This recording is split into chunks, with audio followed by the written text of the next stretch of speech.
That was a nice little segue there. All right, so now let's go in a little bit deeper in what I wanted to share with you guys today, taking it to the next expression with this.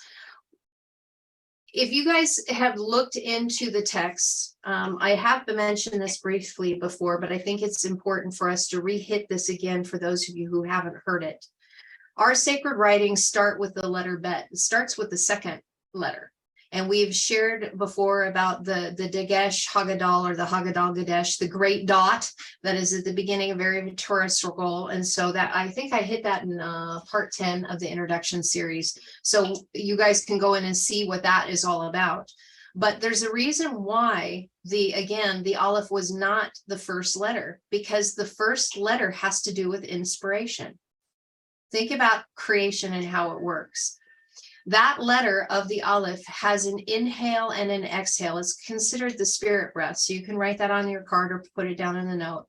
When we inhale and we breathe in, we are in an expanse state. And then when we exhale, everything becomes contracted.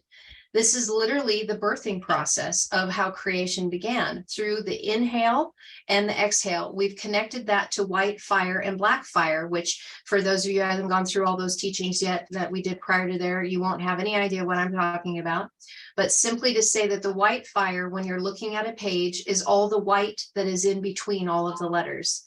And that has to do with the etheric realm. This has to do with the infinite possibilities of creation that exist simultaneously, that are in that quantum realm, aka known as God.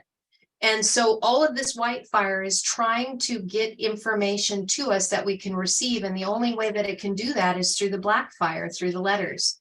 So the expanse is the white fire. That would be the inhale. As it's expanded, and then as it births, the letters appear. And it's in its contracted form, so that when we take the contracted form of the black fire and we begin to inhale those black fire letter words, it begins to expand into white fire within. That is how we are compressing our light within the dark through every expansion of every little letter and every word in every verse. We are taking in more white fire through the black fire. Hopefully that makes sense. So again, that is why the inhale and the exhale, the Aleph, is before the very first word, because that inspiration, think about inspiration, that conception, which Ken talks about, conceiving an idea of what creation was going to be, and then exhaling it in the first word. So the inhale, Barashit, first word. Ooh, that just gave me goosebumps when I said that. So that expansion of all of that vibratory frequency in that first word came out from the inspiration of a conception of something that was being birthed forth and being birthed new. That's why the Aleph had to be first. And that's why I said every single letter is birthed from the Aleph. So as we begin marching through the letters, always keep it in your mind that the Aleph is ever present. God, the white fire is in and through all things, because in and all through all things it was made, or they were made through it. There we go. All things were made through it. That should connect to some English verses that you guys may know. All things were made through the Aleph. All things were made through the white fire. So that's a very big point to make about the reason why that's the very first letter. So in moving on with that, I wanted to connect something here about that you've seen before. And I need to minimize that. I love the letters that they're so in my mind, I picture it this way, the way you said that my mind wants to draw a picture to say that it's like having offspring. So all the rest of the letters are protecting the Aleph. They've gone forward, but there's an integration to come back through to find the Aleph that's guarded by all the children. I love that. That's really good. That's exactly it.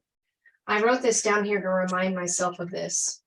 This is the creation frequency vibration that you know is YHWH. And if you guys, I'm sure you're seeing my board here. Hopefully you guys can see it big enough. We've got YHWH here as the creation formula. Right here. That little yod is the active form of the Aleph. Remember where we were saying that there's two yods? There's an upper yod and a lower yod, and there's that vav in the middle that connects the two. This is a spark. This is like a little spark of that Aleph that is sparking creation. There's something that is that connection of those battery terminals have come together. The negative and positive frequencies have come together to bring a spark. And what we see, oh man, I just got goosebumps again. What we see right here is a word that's desire. It's hava. Hava is the word for desire. So we're talking about, this is what you see in your Bible as this. In all caps, Lord. And so when Greg Braden is talking about the sacred name and things were taken out of the text, he's talking about the translation. It was taken out of the Hebrew Bible. That word was taken out. And it was put in as Lord. And you can go down the rabbit trail in there and say that there's the word for ball and whatever. I mean, I've gone down so many rabbit trails in my hunting and seeking. I'm glad I could trim those things off because those were dead vines that needed to be pruned. But this is the creation formula. And so again, that yod has to be discussed with the Aleph, because if I can't tell you that Aleph, that's part of the creation spark, then again, we don't know what the purpose of the Aleph is in our life. We are the Aleph, our higher self and our lower self, and connecting right here in the heart. We are the Aleph. So therefore, we are the spark of desire. Do you guys get that? We are the spark of God's desire. The white fire was choosing to embody itself in Adam, in mankind, and we were birthed through that desire so that we could do the same thing as a monad, as a progenitor. Oh, that's so good. I got goosebumps. Woo! Okay.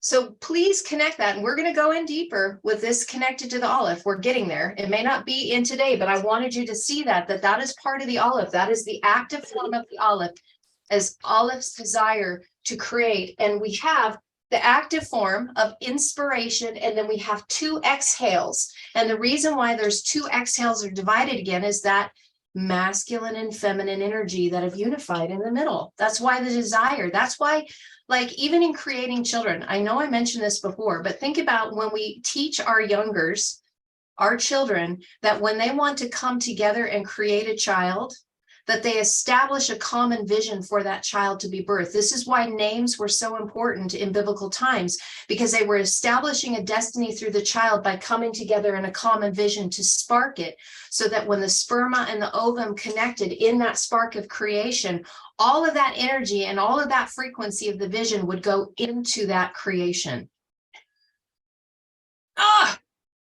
Planning children that way to help them with their destiny instead of it being by chance and some hookup at the bar. Wow.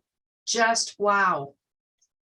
Raise up a child in the way they should go. Why not start with naming them and start with the vision before procreation even happens, by imagining a conception of who they are, so that would already be planted in the seed, in that spark. That's so incredible. It's just amazing. I get overwhelmed sometimes when I stop and think about these things, and so excited to share them with you.